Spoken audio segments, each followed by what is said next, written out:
I'm going to go straight across to our legal editor Nalini as well, joining in live at this point in time. Nalini, clearly the matter is going to be heard. The court has asked both sides to in fact appear at 2 in the afternoon. But take us to the highlights of all that has been, discussed threadbare today. Well, Sneha, first of all, the most important breaking in coming in right now is that the Chief Justice of India has spoken about the violence that has been happening during the protest against the Waqf Act, and he says that this is really disturbing what is happening. The violence should not happen. He says that the matter is before the court. We are going to decide it, and the violence should not, no amount of violence or no kind of violence should be carried out regarding this entire issue, specifically referring to not only West Bengal but some other states also where we've seen violence happen in the form of protest in the opposition of the Waqf Act. So that's a very clear statement coming in from the Chief Justice of India that no amount of violence should happen. Second of all, another very important statement that is coming from the Supreme Court is that in the interim order that will be issued, it's not been issued today, the interim order is going to be issued tomorrow.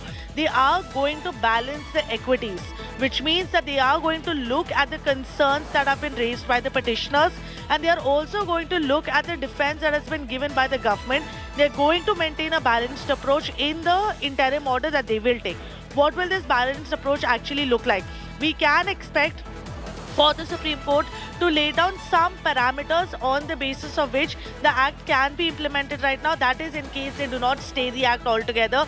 We will get to know that only tomorrow, whether or not it is going to be stayed, because we know the petitioners did push for a stay, but whether or not the Supreme Court agrees to it is something that we'll know only tomorrow. It was the Solicitor General Tushar Mehta on behalf of the centre who insisted that he be given a chance to place some more details before the court actually decides and dictates its interim order, which is essentially why time has been given for 2 p.m. tomorrow to the Solicitor General to come forth and tell the court whatever arguments he would like to make, at least on the preliminary aspects of this case, after which the court has said that the hearing will be expedited. It can take a certain few months for the entire matter to be decided, but the court is going to prioritize this case and it's going to ensure that the matter reaches its conclusion as soon as possible. So a very important statement that there will be a balance of equities that will be maintained in the interim order that will be passed by the Supreme Court. Most likely we can expect that interim order to be tomorrow. Now exactly what that order entails, whether or not there will be any parameters that will be laid down, because there are 2-3 concerns that have been raised by the petitioners on which the bench has also asked questions to the central government. Number one being Waqf by user, as to whether or not all the properties that do not have the deeds attached to them, will they be denotified? Who will take the decision as to whether or not they are Waqf properties or government properties? Can the collector be allowed to take these decisions so that the court of law does not come into the picture? All these questions have been asked by the bench to the centre. Some of the questions have been answered too, but there are more conversations to be had before a final interim order can be arrived at. Along with that, the second question that has been raised by the Supreme Court has been regarding the inclusion of non-Muslim members within the administrative bodies of the Waqf properties, as to whether or not this will be only limited to 2 members.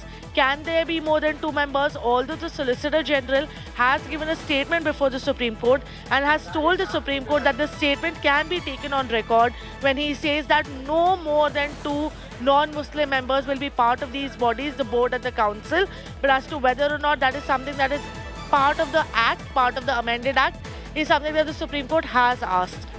So there are several more questions that will be raised to the Solicitor General. There will be back and forth between the bench and Tushar Mehta tomorrow at 2 p.m. when the matter comes up before the court again. It's seeming like the Solicitor General wants to make a better case out on behalf of the government so that even these parameters are not laid down and that the Act can be implemented in its entirety and can be enforced in its entirety. But it seems like some of the concerns that were raised by the petitioners have found some ground with the Supreme Court judges, because on the basis of that, not only have questions been asked to the central government, but also tomorrow the Solicitor General is going to coming back to you in fact in a moment from now. A series of reactions coming in. Let's listen in.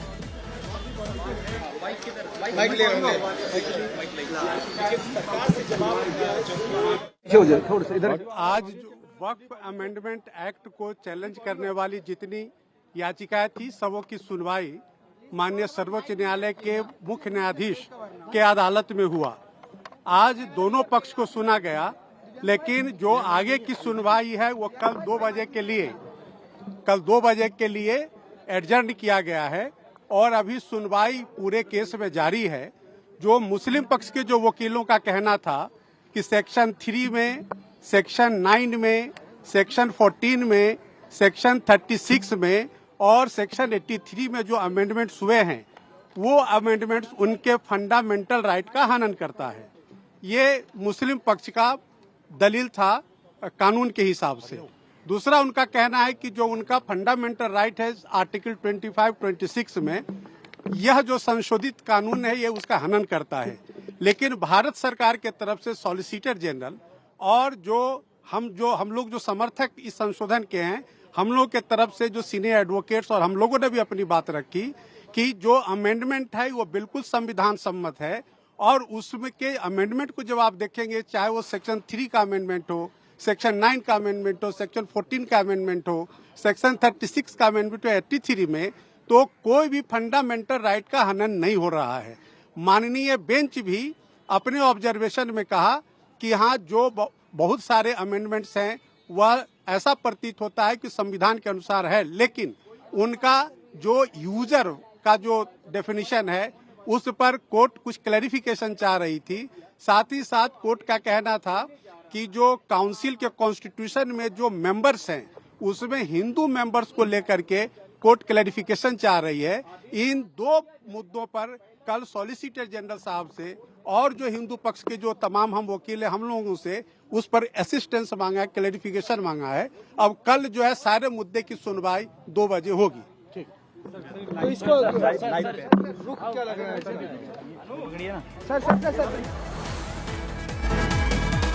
All right, you heard that from the lawyer. In fact, one of the lawyers talking about what happened in court today, briefly touching upon it, and also essentially saying the matter is going to be resumed rather at 2 in the afternoon. Tomorrow I'm going to go back on to Nalini for more on that.